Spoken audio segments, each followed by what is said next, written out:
একটি অঙ্ক এবং খুবই ছোট্ট একটি অঙ্ক। কি বলেছে প্রশ্নটাতে?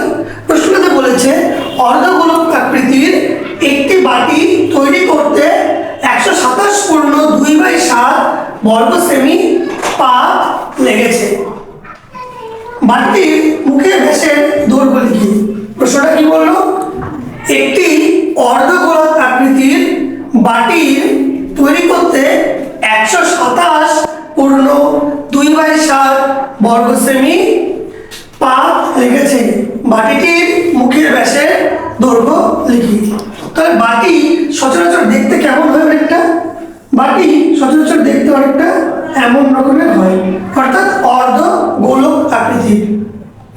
বাটিটা কি দিয়ে তৈরি করা হয়েছে? বাটিটা তৈরি করা হয়েছে পাত দিয়ে। কিসের পাত? মানে কি? পাত মানে শীট বা চাদর।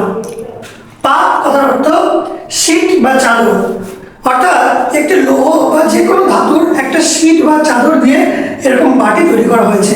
যেহেতু বাটিটি গোলক আকৃতি বা অর্ধগোলক আকৃতি, সুতরাং বাটিটি অর্ধগোলকের নিয়ম বা ফর্মুলা মেনে চলবে।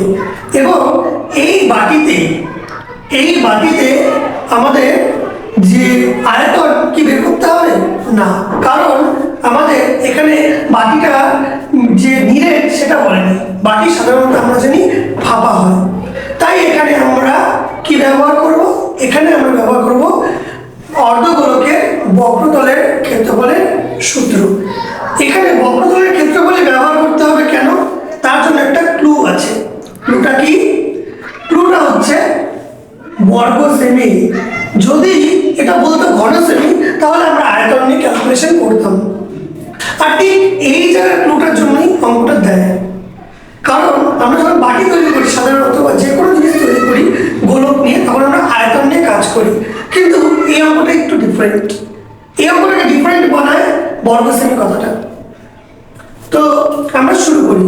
আমরা জানি বর্গ গোলকের বক্রতলের ক্ষেত্রফল। এই গোলকের বক্রতলের ক্ষেত্রফলের সূত্র কি?